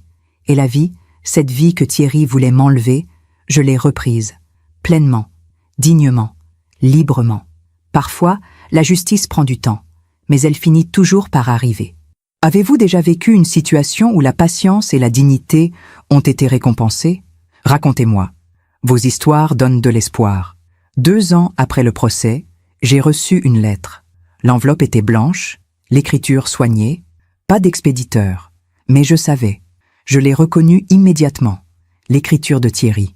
J'ai hésité longuement avant de l'ouvrir. Nadia était avec moi ce jour-là, dans mon petit appartement du 5e. Tu n'es pas obligé de la lire, m'a-t-elle dit. Je sais. Mais j'avais besoin de savoir, besoin de comprendre peut-être ce qui se passait dans la tête d'un homme qui avait voulu me tuer. J'ai ouvert l'enveloppe. Soraya, je ne sais pas si tu liras cette lettre. Je ne sais même pas si tu devrais. Cela fait 2 ans que je suis enfermée. 2 ans à réfléchir, à comprendre, à regretter. Je ne te demande pas de me pardonner. Je n'en ai pas le droit. Ce que j'ai fait est impardonnable. Mais je voulais que tu saches la vérité. Toute la vérité. J'ai continué à lire, le cœur serré. Tout a commencé il y a 3 ans, quand j'ai rencontré Laure lors d'un séminaire professionnel à Lyon. Elle était belle, jeune, Elle me regardait comme si j'étais important, comme si j'existais encore. Tu sais, Soraya, je me sentais vieux, invisible. À 63 ans, j'avais l'impression d'avoir déjà vécu ma vie, que le meilleur était derrière moi. Et puis l'or est arrivé. Et pour la première fois depuis des années, je me suis senti vivant. Au début, ce n'était qu'une aventure, quelque chose de passager. Je me disais que ça passerait, mais ça n'est pas passé. Laure voulait plus. Elle voulait une vie avec moi, un appartement, un avenir. Et moi, j'ai été lâche. Au lieu de te dire la vérité, au lieu de te demander le divorce, au lieu d'assumer mes choix, j'ai choisi la solution la plus horrible, la plus impardonnable. Je me suis dit que si tu mourais dans un accident, personne ne souffrirait vraiment. Nos fils étaient repartis. Tu n'avais plus besoin de moi. Et moi, je pourrais recommencer. Avec l'or, avec ton argent, avec ta vie. Je me suis convaincue que c'était la meilleure solution. Pour tout le monde. J'ai dû m'arrêter de lire. Mes mains tremblaient. Pour tout le monde. Comme si ma mort avait été un service rendu. Aujourd'hui, en prison, je comprends l'énormité de ce que j'ai fait. Je t'ai trahi. Je t'ai manipulé. J'ai essayé de te tuer. La femme qui m'avait donné 2 fils. La femme qui avait construit une vie avec moi pendant 37 ans. Et pourquoi? Pour une illusion. Pour un fantasme. Pour une femme qui, au final, ne m'aimait pas vraiment. Laure ne vient plus me voir. Elle a arrêté après 6 mois. Elle a refait sa vie. Elle a un nouveau compagnon. Elle a oublié. Mais moi, je n'oublie pas. Chaque nuit, je revois ton visage, celui du jour du procès. Calme, digne, fort. Tu étais plus forte que moi. Tu l'as toujours été. Et je t'ai sous-estimé. Je ne te demande rien, Soraya. Je n'ai rien à demander. Je voulais juste que tu saches que je regrette. Profondément, sincèrement. Je sais que ces mots ne changent rien, qu'ils n'effacent rien, mais ils sont vrais. Je suis désolée. Thierry. J'ai replié la lettre. Nadia me regardait, inquiète. Qu'est-ce qu'il dit? Qu'il regrette. Et toi? Tu le crois? J'ai réfléchi longuement. Je crois qu'il regrette d'avoir été pris. Qu'il regrette d'être en prison. Qu'il regrette que Laure l'ait abandonné. Mais est-ce qu'il regrette vraiment d'avoir voulu me tuer? Je ne sais pas. Et au fond, ça n'a plus d'importance. J'ai déchiré la lettre, lentement, méthodiquement, et j'ai jeté les morceaux à la poubelle. C'est fini, ai-je dit. Vraiment fini. Quelques mois plus tard, j'ai reçu un appel de mon fils aîné, Thomas. « Maman, papa veut te voir. » Mon cœur s'est serré. Pourquoi? Il dit qu'il est malade, qu'il veut te parler. Une dernière fois. Malade comment? Un cancer, stade avancé, il lui reste quelques mois. Le karma, la vie qui rend ce qu'on lui donne. Thierry avait voulu me tuer. Maintenant, c'était son propre corps qui le trahissait. « Maman, tu iras le voir ?» J'ai regardé par la fenêtre. Paris sous la pluie. Gris, mélancolique, indifférent. « Je ne sais pas, Thomas. Je comprends. Mais il est quand même ton père, notre père. Non, il n'est plus rien pour moi. Il a fait son choix. Mais cette nuit-là, je n'ai pas dormi. Je pensais à Thierry, dans sa cellule, malade, seul. Je pensais à l'homme qu'il avait été, ou que j'avais cru qu'il était. Je pensais à 37 ans de mariage, de souvenirs, de moments partagés. Tout n'avait pas été faux. Les premiers rendez-vous, les rires, la naissance de nos fils, les vacances en Bretagne, les dimanches au marché. Tout n'avait pas été un mensonge. Ou peut-être que si. Peut-être que je ne saurais jamais ce qui était vrai et ce qui était faux. Une semaine plus tard, j'ai pris une décision. J'irai voir Thierry. Pas pour lui, pas pour lui pardonner, mais pour moi, pour fermer le chapitre, définitivement. La prison était dans les Yvelines. Un long trajet en train, des champs, des villages, une France ordinaire qui ne savait rien de mon drame. Maître Leclerc m'avait accompagné. « Vous êtes sûr de vouloir faire ça ?»« Non, mais je dois le faire. » La salle de visite était impersonnelle, tables en plastique, chaises inconfortables, néon blanc. Thierry est entré, accompagné d'un gardien. J'ai eu un choc. Ce n'était plus l'homme que j'avais connu. Il avait vieilli de 20 ans en 3 ans. Cheveux blancs, visage creusé, épaules voûtées, regard éteint. La prison et la maladie l'avaient détruit. Il s'est assis en face de moi. Pendant un long moment, nous nous sommes regardés sans parler. Puis, il a murmuré. « Merci d'être venu. »« Je ne suis pas venu pour toi. »« Je sais. » Un silence. « Comment tu vas ?» a-t-il demandé. J'ai failli rire. Comment j'allais? Après qu'il ait essayé de me tuer? Après qu'il ait détruit 37 ans de ma vie? Je vais bien, ai-je dit calmement. J'ai un nouvel appartement, une nouvelle vie, des amis, de la paix. Quelque chose est passé dans ses yeux. De la douleur, peut-être, ou du regret. Je suis content pour toi. Vraiment? Oui, vraiment? Pourquoi tu as demandé à me voir, Thierry? Il a baissé les yeux. Parce que je vais mourir, et que je ne veux pas mourir avec ça sur la conscience. Avec quoi? Avec le poids de ce que je t'ai fait. J'ai regardé cet homme, cet étranger qui portait le visage de mon mari. Tu veux mon pardon? Non, je n'ai pas le droit de te le demander. Alors quoi? Juste que tu saches que je regrette. Que si je pouvais revenir en arrière, mais tu ne peux pas. Je sais, les larmes ont coulé sur ses joues. Des larmes de vieillard, de malade, d'homme brisé. J'ai tout perdu, Soraya. L'or m'a quitté. Mes fils me parlent à peine. Ma santé, ma dignité, tout. J'aurais dû ressentir de la satisfaction. J'aurais dû me réjouir de sa chute. Mais je ne ressentais rien, juste du vide. La vie t'a rendu ce que tu lui as donné, ai-je dit doucement. Tu as voulu ma mort. Maintenant, c'est toi qui meurs. Je sais. C'est ça, le karma, Thierry. Ce n'est pas une punition divine. C'est juste la conséquence naturelle de nos choix. Il a hoché la tête. Tu as raison. Un long silence. Puis il a murmuré « Est-ce qu'un jour tu pourras te pardonner ?» Il n'a pas répondu, mais ses yeux disaient oui. J'ai réfléchi longuement. Puis j'ai dit « Je ne sais pas, Thierry. Peut-être, un jour, quand la douleur sera moins vive, quand je pourrai penser à nos 37 ans sans me sentir trahi. Mais aujourd'hui, non. Aujourd'hui, je ne peux pas. Je comprends. » Il s'est levé, difficilement, comme un vieil homme. Adieu, Soraya. Adieu, Thierry. Je l'ai regardé partir, escorté par le gardien. Ses épaules courbées, sa démarche lente. Un homme détruit par ses propres choix. Dans le train du retour, Maître Leclerc m'a demandé « Comment vous sentez-vous » Triste. Pas pour lui. Pour ce qui aurait pu être. Vous avez été très digne. La dignité, c'est tout ce qui me reste. Thierry est mort 3 mois plus tard, un mardi de novembre, dans l'infirmerie de la prison. Seul. Thomas m'a appelé pour me l'annoncer. « Maman, papa est mort. » « Je sais, mon chéri. Tu vas venir à l'enterrement ?»« Non. »« Mais maman, Thomas, j'ai fait mon deuil de ton père il y a 3 ans, quand j'ai découvert qui il était vraiment. Je n'ai plus rien à lui dire, plus rien à lui donner, pas même mes larmes. » J'ai raccroché, et je suis allé à la fenêtre. Paris scintillait dans la nuit, vivant, éternel, indifférent. Thierry était mort, et moi, j'étais vivante, libre. Enfin, quand quelqu'un vous trahit profondément, le pardon est-il possible? Ou est-ce que simplement avancer, vivre, respirer est déjà une victoire suffisante? Dites-moi ce que vous en pensez. 6 mois après la mort de Thierry, j'ai recommencé à respirer. Vraiment respirer. Comme si, pendant toutes ces années, j'avais retenu mon souffle sans m'en rendre compte. Mon appartement du 5e arrondissement était devenu mon sanctuaire. Petit, lumineux, à moi. Chaque meuble, chaque objet, chaque couleur était un choix que j'avais fait seul.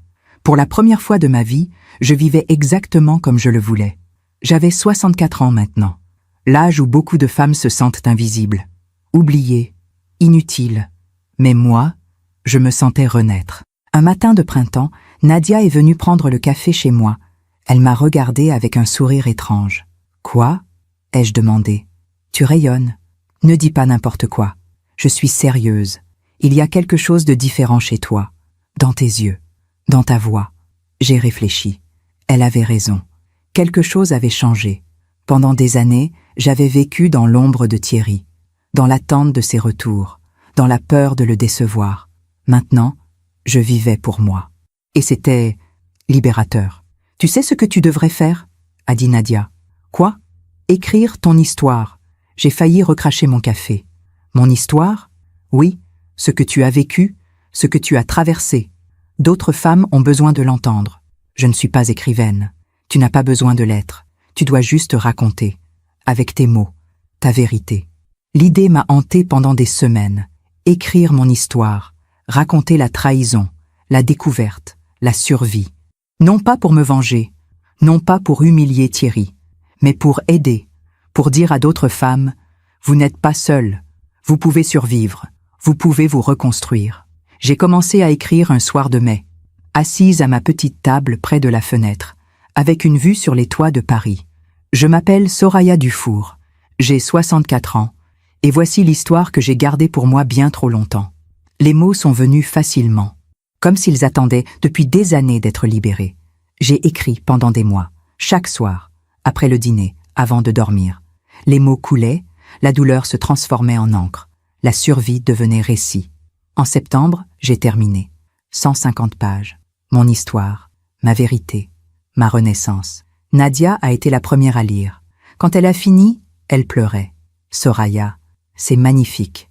C'est douloureux et magnifique. Tu dois le publier. Je ne sais pas. Si, d'autres femmes ont besoin de lire ça. J'ai envoyé mon manuscrit à quelques maisons d'édition, sans trop d'espoir. Qui voudrait lire l'histoire d'une femme ordinaire de 64 ans? 2 mois plus tard, j'ai reçu un appel. Madame Dufour, ici Claire Moreau, des éditions du Seuil. Nous avons lu votre manuscrit. Mon cœur battait fort. Et nous voulons le publier. Votre histoire est puissante, nécessaire. Nous pensons qu'elle touchera beaucoup de lectrices. Mon livre est sorti en mars de l'année suivante. La femme qui refusa de mourir.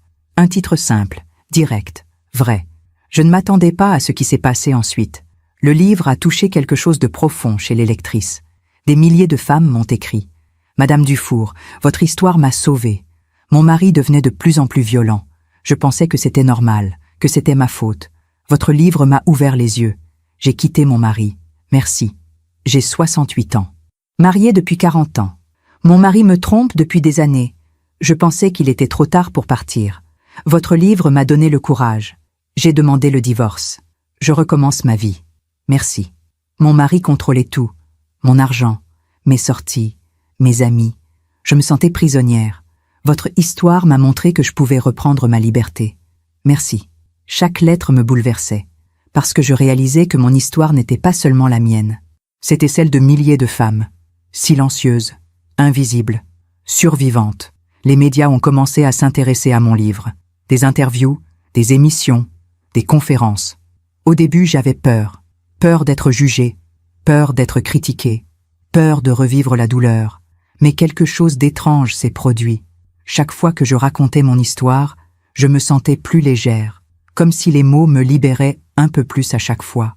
Lors d'une conférence à Lyon, une femme s'est levée pendant la séance de questions. Elle avait la cinquantaine, les yeux rougis. « Madame Dufour, comment avez-vous fait pour ne pas haïr tous les hommes ?» J'ai réfléchi longuement avant de répondre. Parce que Thierry n'était pas tous les hommes. Il était un homme qui a fait des choix terribles. Mais mes fils sont des hommes bons, généreux, aimants. Je ne peux pas haïr tous les hommes à cause d'un seul. Mais comment faites-vous confiance à nouveau? Je ne sais pas si je fais confiance de la même manière qu'avant. J'ai appris à écouter mon instinct, à ne pas ignorer les signaux d'alarme, à me respecter assez pour partir si quelque chose ne va pas. Et l'amour? Vous croyez encore en l'amour? J'ai souri. Oui, mais différemment. Je ne cherche plus quelqu'un pour compléter ma vie. Je cherche quelqu'un pour partager ma vie. Nuance importante. La salle a applaudi. Après la conférence, des dizaines de femmes sont venues me parler. Certaines pleuraient, d'autres souriaient. Toutes avaient une histoire. Mon mari me trompait depuis 10 ans. Mon compagnon me frappait. Mon ex-mari a vidé nos comptes bancaires. Mon fiancé m'a quitté 2 jours avant le mariage. Chaque histoire était différente, mais toutes avaient le même dénominateur commun.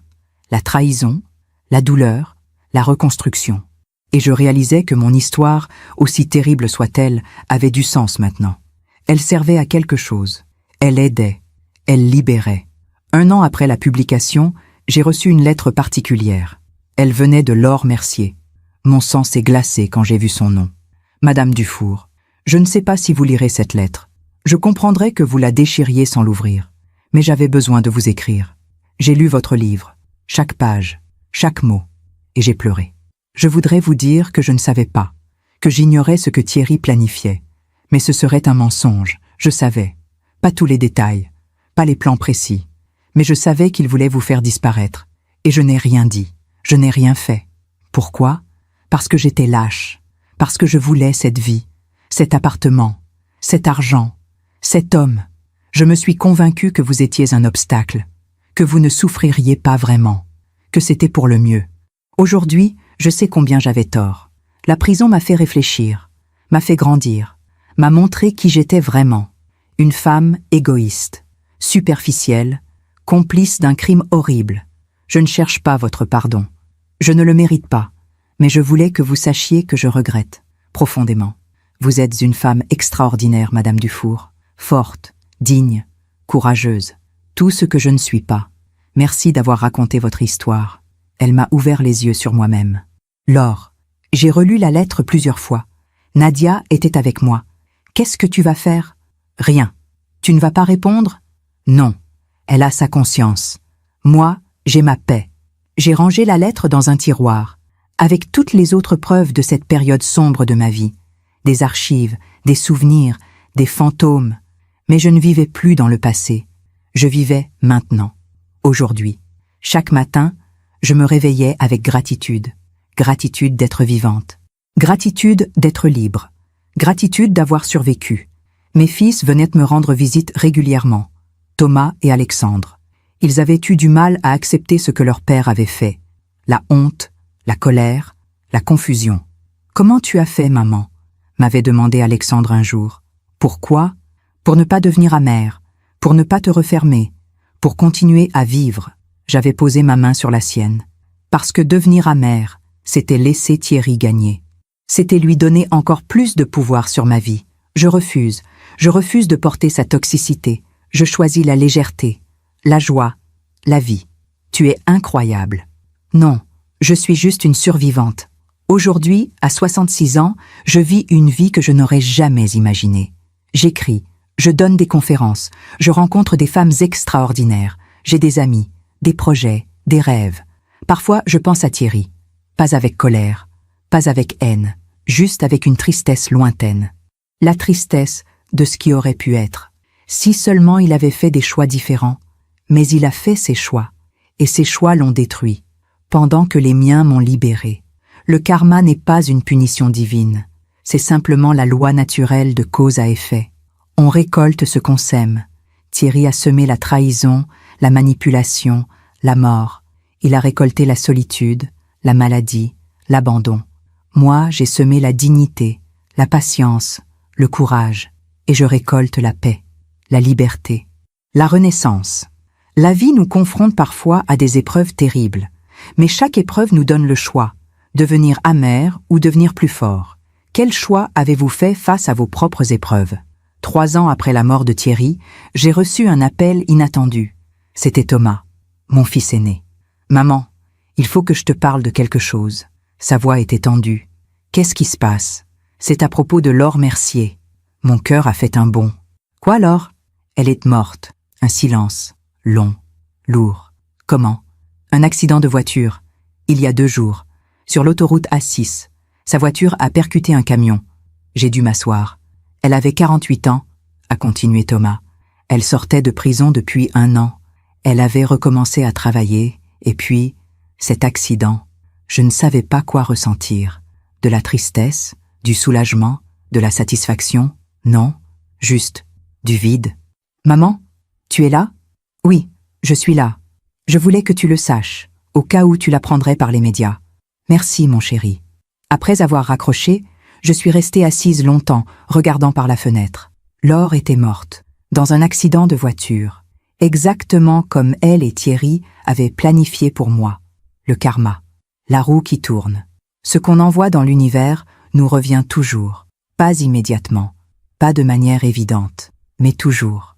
Je n'ai ressenti aucune joie, aucune vengeance satisfaite, juste une certaine symétrie, une justice naturelle que ni moi ni personne n'avait orchestrée. La vie s'était occupée de Laure, comme elle s'était occupée de Thierry. Quelques jours plus tard, j'ai reçu une autre nouvelle, cette fois par un article dans Le Parisien. Affaire Dufour, nouvelle révélation sur la complice. J'ai lu l'article avec une étrange fascination. Après sa sortie de prison, Laure avait essayé de recommencer sa vie. Mais rien n'avait fonctionné. Elle avait perdu son emploi dans le marketing. Aucune entreprise ne voulait d'une femme condamnée pour complicité de tentative de meurtre. Elle avait dû accepter des petits boulots. Vendeuse, serveuse, rien de stable. Ses amis l'avaient abandonnée. Sa famille l'avait reniée. Elle vivait seule dans un studio minuscule à Montreuil. Endettée. isolée, brisée. L'article citait une ancienne collègue. Laure n'était plus la même personne. Elle avait vieilli de 20 ans. Elle parlait peu. Elle semblait hantée, comme si elle portait un poids invisible. Le poids de la culpabilité, le poids de ses choix, le poids du karma. J'ai refermé le journal. Laure avait voulu ma vie, mon appartement, mon argent, mon statut. À la fin, elle n'avait rien eu, ni Thierry, ni l'argent, ni le bonheur, juste la solitude, la honte, et finalement, la mort. Nadia est passée me voir cet après-midi-là. Je lui ai raconté. Elle est restée silencieuse un long moment. Puis elle a dit « Tu te souviens de ce que tu m'as dit un jour ?»« Quoi ? Que le karma n'est pas une punition divine, que c'est juste la conséquence naturelle de nos choix. » Oui, eh bien tu avais raison. Laure et Thierry ont fait des choix horribles, et la vie leur a rendu exactement ce qu'ils ont semé. « Tu sais ce qui est étrange ?» ai-je dit. « Quoi ? Je ne ressens aucune satisfaction. Je pensais que quand justice serait faite, je me sentirais libérée, victorieuse. Mais je ne ressens rien de tout ça. Parce que tu as déjà tourné la page. Leur karma ne te concerne plus. » Elle avait raison. Pendant des années, j'avais cru que je voulais voir Thierry et Laure payer pour ce qu'ils m'avaient fait. Mais maintenant que c'était arrivé, je réalisais que leur punition ne m'apportait rien. Parce que j'avais déjà tout ce dont j'avais besoin. Ma liberté, ma paix, ma vie. Les semaines suivantes, j'ai beaucoup réfléchi à cette notion de justice, de karma, de ce que signifie vraiment payer pour ses fautes. Et j'ai compris quelque chose de fondamental. Le vrai karma n'est pas une punition externe. C'est une punition interne. Thierry avait passé ses dernières années en prison, malade, abandonné, hanté par ce qu'il avait fait. Sa punition n'était pas la prison. C'était le poids de sa conscience, l'impossibilité de se regarder dans le miroir, l'impossibilité de trouver la paix. Laure avait vécu dans la honte, dans le rejet, dans la solitude. Sa punition n'était pas sa condamnation. C'était l'effondrement de la vie qu'elle avait voulu voler, la réalisation que tout ce qu'elle avait fait n'avait servi à rien.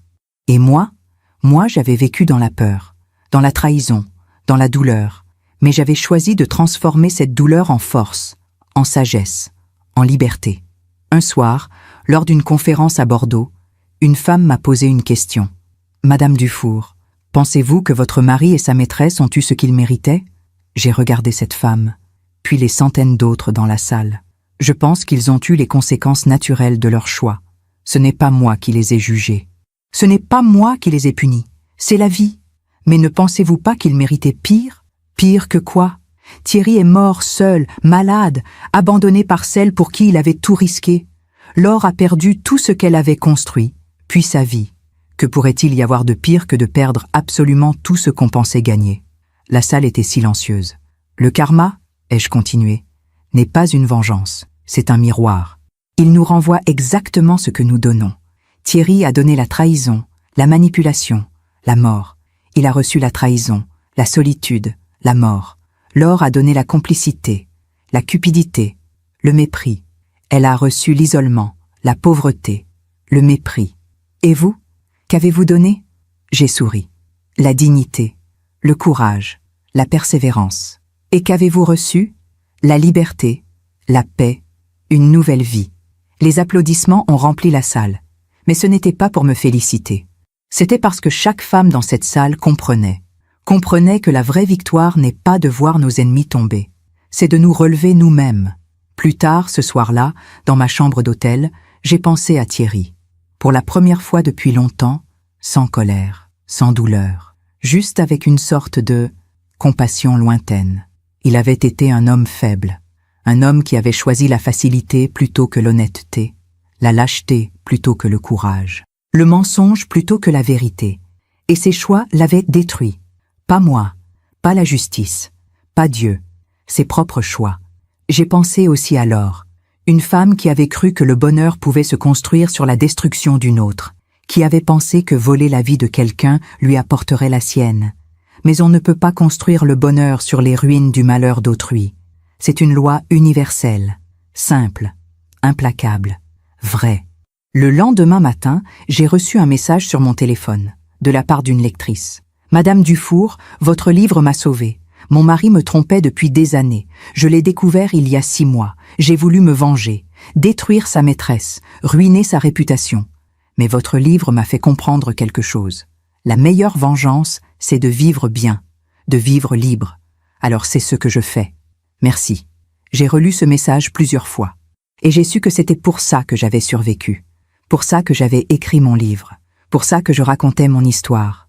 Pas pour me venger de Thierry, pas pour humilier Laure, mais pour montrer à d'autres femmes qu'il existe un autre chemin.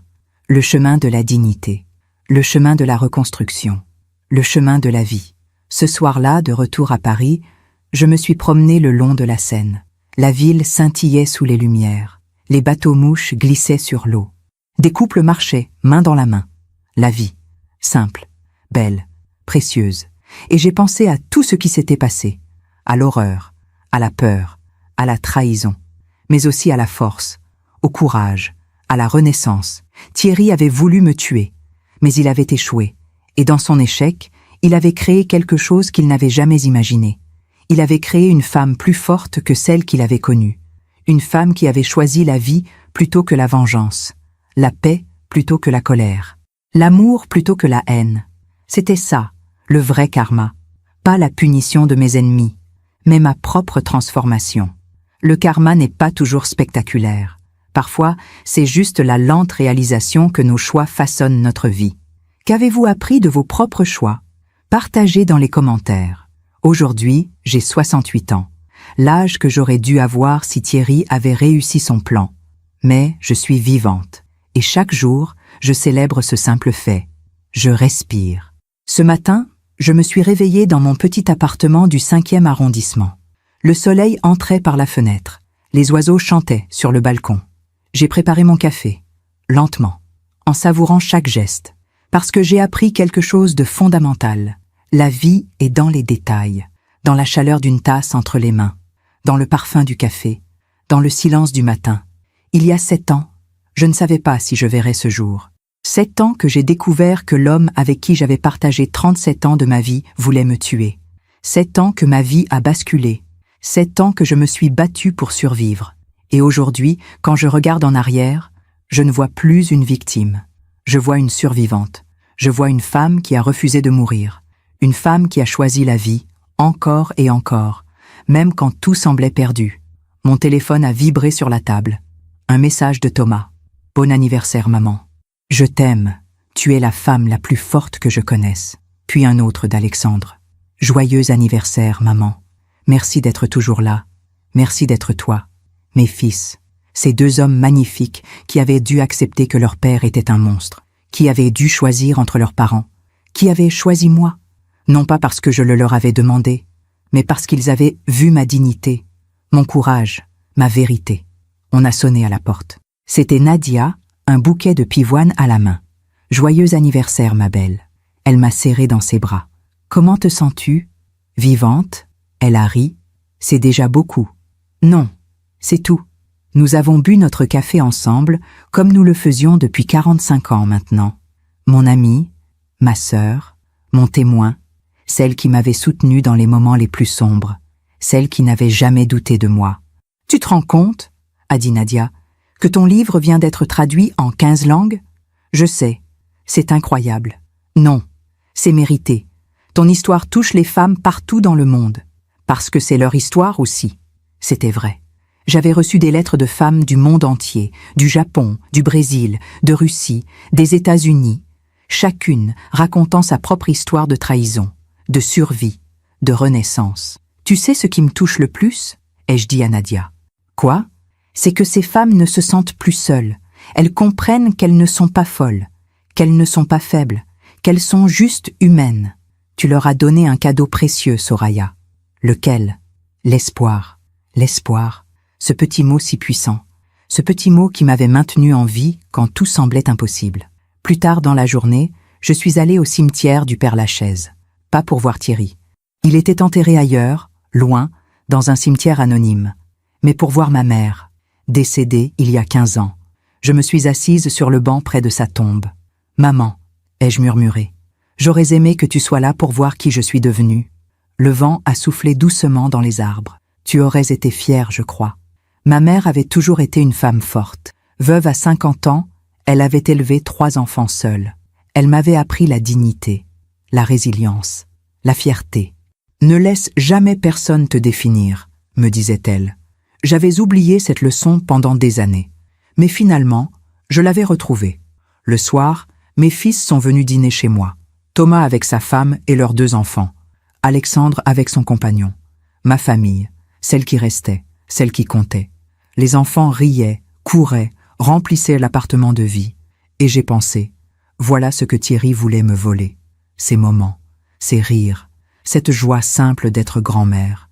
Après le dîner, Thomas m'a prise à part. « Maman, je voulais te dire quelque chose. » « Oui, pendant longtemps, j'ai eu du mal à comprendre pourquoi tu n'étais pas plus en colère. Pourquoi tu ne cherchais pas à détruire papa. Pourquoi tu ne parlais pas de lui avec haine. Et maintenant, je comprends. Tu as choisi de ne pas laisser la haine t'empoisonner. Tu as choisi de vivre plutôt que de te venger. » Il a pris ma main. « Tu m'as appris quelque chose de fondamental. Que la force n'est pas dans la vengeance, mais dans la capacité à pardonner. Pas pour l'autre, mais pour soi-même. » Mes yeux se sont remplis de larmes. Tu as compris l'essentiel, mon chéri. Cette nuit-là, seule dans mon lit, j'ai pensé à tout le chemin parcouru, de cette femme terrifiée qui était sortie d'une boutique informatique avec la certitude que son mari voulait la tuer, à cette femme sereine qui célébrait maintenant sa vie, entourée de ceux qu'elle aimait. Qu'avais-je appris? Tant de choses. J'avais appris que l'intuition est notre meilleur allié. Ces petits signaux que j'avais ignorés pendant des mois. Les comportements étranges de Thierry, les mensonges subtils. Si je les avais écoutés plus tôt, j'aurais peut-être pu éviter tant de douleurs. J'avais appris que la dignité est notre plus grande force. Même dans les pires moments, j'avais choisi de rester debout, de ne pas me rabaisser au niveau de Thierry, de garder ma valeur, mon intégrité, mon humanité. J'avais appris que la patience est parfois la seule arme. Quand j'ai découvert la vérité, j'aurais pu paniquer, fuir, affronter. Mais j'ai attendu, j'ai observé, j'ai construit mon dossier. Et cette patience m'a sauvé la vie. J'avais appris que l'amitié est sacrée. Sans Nadia, je n'aurais jamais survécu. Elle m'avait écouté, soutenu, guidé. Elle m'avait rappelé qui j'étais quand j'avais oublié. J'avais appris que la justice existe, pas toujours de la manière qu'on imagine.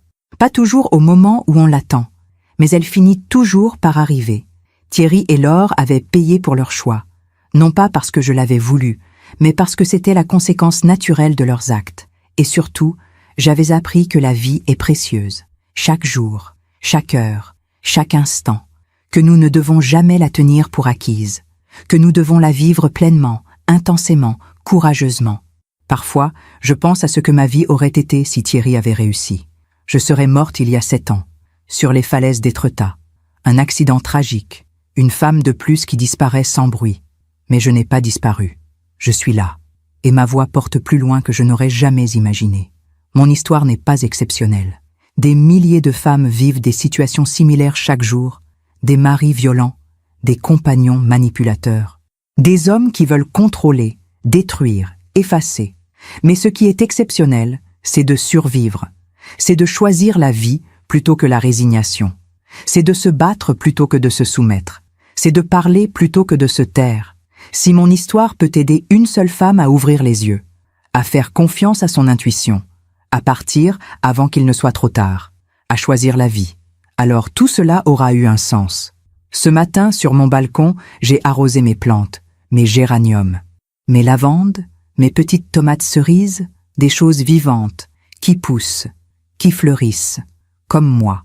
J'ai 68 ans, je suis seule, mais pas solitaire, je suis libre. Vraiment libre. Je n'ai plus peur, je n'ai plus honte, je n'ai plus de regrets. J'ai juste de la gratitude. Gratitude d'être vivante, gratitude d'avoir survécu, gratitude d'avoir transformé la pire chose qui me soit arrivée en quelque chose de beau, en quelque chose d'utile, en quelque chose qui aide. Alors voilà. Voici mon histoire. L'histoire d'une femme ordinaire qui a vécu quelque chose d'extraordinaire et qui a choisi de ne pas en mourir. Si vous m'écoutez aujourd'hui, si mon histoire a touché votre cœur, je veux que vous sachiez une chose. Vous êtes plus forte que vous ne le pensez. Vous méritez mieux que ce que vous acceptez parfois. Vous avez le droit de partir. Vous avez le droit de vivre. Ne laissez personne vous convaincre du contraire. Ni un mari, ni un compagnon, ni la société, ni la peur. Votre vie vous appartient. Totalement. Complètement. Absolument. Et si un jour vous vous retrouvez dans une situation comme la mienne, si vous découvrez que la personne que vous aimez veut vous détruire, écoutez-moi bien. Partez. Parlez. Demandez de l'aide. Mais surtout, ne mourrez pas. Ne leur donnez pas cette victoire. Vivez, survivez, renaissez. Parce que la vie, malgré tout, vaut la peine d'être vécue. Même après la trahison. Même après la douleur. Même après l'horreur. La vie reste belle. La vie reste précieuse. La vie reste possible. Et moi, Soraya Dufour, 68 ans, survivante, je suis la preuve vivante de cette vérité. On peut tomber très bas. On peut perdre presque tout. Mais tant qu'on respire, on peut recommencer. Alors je vous dis, respirez, vivez, aimez, recommencez. Et surtout, n'oubliez jamais. Le karma existe, pas comme une punition divine, mais comme une loi naturelle. Ce qu'on donne au monde nous revient toujours. Donnez de la dignité, vous recevrez du respect. Donnez du courage, vous recevrez de la force. Donnez de l'amour, vous recevrez de la paix. Et si quelqu'un vous donne de la trahison, de la manipulation, de la cruauté, ne la rendez pas, parce que la vie s'en chargera. Toujours. Voilà. C'est tout ce que j'avais à dire. Mon histoire est racontée. Ma leçon est apprise. Ma vie est à moi. Et je vous souhaite à tous, où que vous soyez, quelle que soit votre situation, une chose simple mais essentielle. Je vous souhaite la vie, la vraie vie, celle qui vaut la peine d'être vécue. Merci de m'avoir écouté jusqu'au bout. Si cette histoire a touché votre cœur, abonnez-vous et activez la cloche pour entendre d'autres femmes qui ont transformé la douleur en sagesse. Chaque jour, une femme, une leçon de vie. Partagez cette histoire avec quelqu'un que vous aimez.